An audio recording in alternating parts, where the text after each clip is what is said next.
Some people think tears are weakness, Ngozi whispered into the darkness that night, but tears are water, and even the strongest tree begins with water. Those words were spoken after the village slept, after Adi's breathing settled into the soft rhythm of dreams, after the pain of abandonment finally found its voice. Ngozi sat on the bare floor of the house Chinito had left behind, her back against the wall, her wrappers soaked with silent tears. Outside, the wind brushed against the zinc roof as though trying to comfort her, but the ache in her chest remained heavy and sharp. Morning came too quickly. The cock crowed as it always did, indifferent to heartbreak. Ngozi rose with swollen eyes and aching limbs, washed her face, and tied Adiz to her back. There was no time to mourn. Hunger had no patience for sorrow. At the village stream, women noticed her absence of spirit immediately. So it is true, one whispered. He left her for a city woman, another said aloud without shame. A woman without a husband is like a pot without a stand, an old voice added. Ngozi said nothing. Words were cheap, survival was not. Days turned into weeks. Weeks bled into months.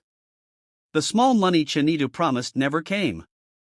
When Adiz fell ill one night with fever, Ngozi held her child and prayed until her throat grew dry.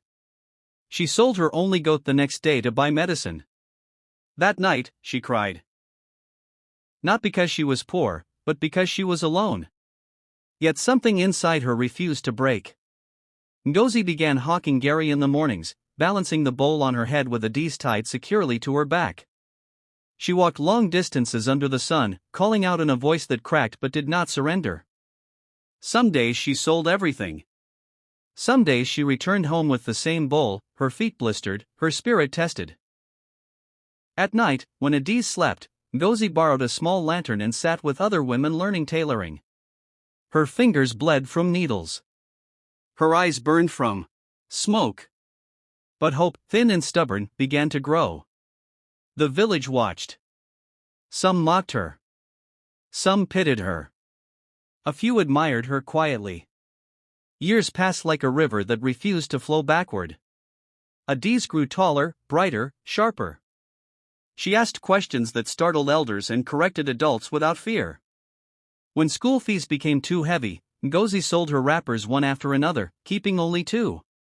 She refused to let her daughter's future be another sacrifice to poverty. Education is the only inheritance I can give you, she told Adiz. And it will be enough. When Ngozi's sewing became known beyond Umudike, women from neighboring villages began bringing clothes.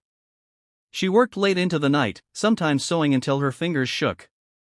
Slowly, the cracked walls of her life began to smooth out. One rainy season, everything changed. A trader from the city noticed her work and offered to supply her with fabrics if she could meet demand. Ngozi hesitated. Fear whispered doubt, but hunger had taught her courage. She agreed. Business grew faster than her heart could keep up with. She employed young girls, widows, and abandoned wives. They called her madam before she ever asked for the title. And with each success, she remembered the night she cried alone on the floor, and she never forgot to be kind. Word spread.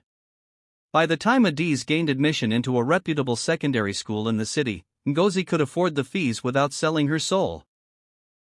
The same city that took her husband now welcomed her as a woman of substance.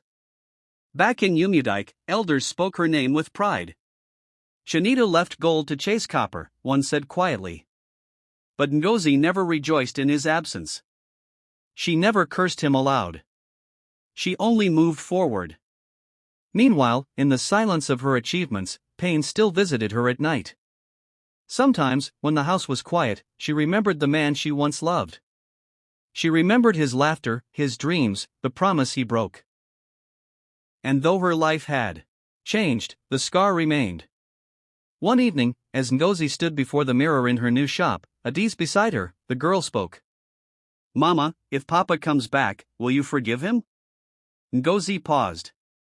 Forgiveness tasted bitter and sweet at once. I don't know, she said honestly. Some wounds heal. Some only teach us how to walk differently. Outside, thunder rumbled, a warning, or a promise, she could not tell.